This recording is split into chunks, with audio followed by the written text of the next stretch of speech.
इस दुनिया में हमारा जन्म हुआ उस वक्त भी हम कमज़ोर ही थे, क्योंकि हमें नहलाने के लिए माँ की ज़रूरत होती थी, हमें कपड़े पहनाने के लिए माँ की ज़रूरत होती थी, हम खाना भी खुद से नहीं खा पाते थे।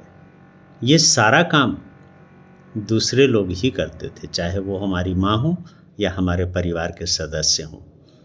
और जब हम जाने लगते हैं उस वक्त ही भी हम कमज़ोर ही होते हैं, क्योंकि उस वक्त भी जब हमारी मौत हो जाती है तो हमें नहलाने का काम दूसरे करते हैं, हमारे कपड़े बदलने का काम दूसरे करते हैं। फिर ये बीच का जो समय है, इसमें हम क्यों घमंड करते हैं, क्यों परेशान रहते हैं, क्यों दूसरे को कष्ट देते रहते हैं, क्यों किसी को दुख देते रहते हैं। थोड़ी सी ज़िंदगी है हमारे पास, 60 या 65 साल या 70 साल, यही हमारे पास ज़िंदगी है। और इसमें भी हम दूसरे का हड़पना शुरू कर देते हैं, दूसरे के संपत्ति को लूट लेते हैं, दूसरे के परिवार को तोड़ देते हैं, दूसरे के ज़मीन जायदाद को हड़प लेते हैं, जबकि हमें पता है कि 60 या 70 के बाद हमें इस दुनिया से चले जाना है। तो ऐसा क्यों नहीं करते कि लोग हमारे जाने के बाद भी हमें याद करें, न कि हमारे जाने के बाद हमें गाली दें।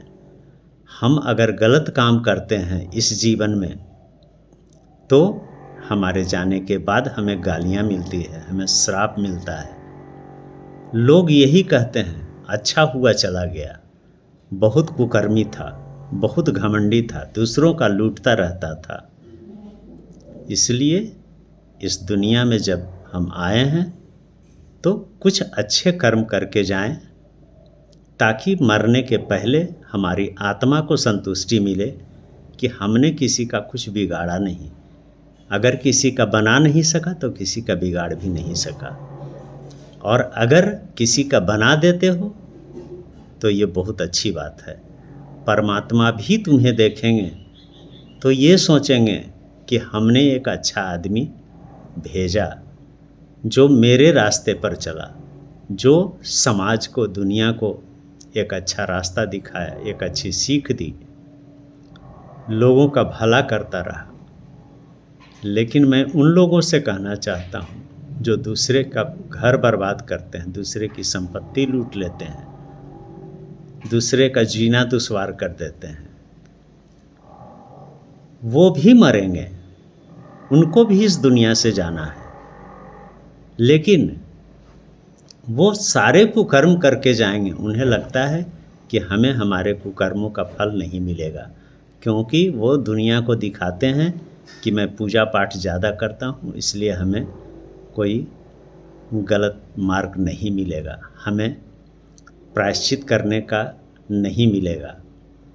हम जो कुकर्म कर रहे हैं वो हमारे ऊपर वाले पूजा के द्वारा काट देंगे। लेकिन सच ये है कि पूजा पाठ के द्वारा तुम्हारे कुकर्मों का फल समाप्त नहीं होगा, तुम्हें अपने कर्मों का फल मिलेगा ही। इसलिए कोशिश करो कि कुछ अच्छा करके जाओ, और अगर कुछ अच्छा नहीं करके जाना चाहते हो तो किसी का बुरा भी मत करो। और अगर तुम किसी का बुरा नहीं करते हो तो ये भी एक बहुत बड़ी अच्छाई होती है। इसलिए कोशिश करो जीवन में कि किसी को हंसा कर जाओ, किसी के दुख में आंसू पोंछ कर जाओ, ताकि तुम्हें जाते वक्त इस बात का अफसोस नहीं हो कि हमने किसी का दिल नहीं दुखाया, हमने किसी की बद्दुआ नहीं ली, हमने दुआएं ली है, हमने किसी के आंसू पोंछे हैं, और यही उचित होगा, यही सत्य है। जय सिया राम।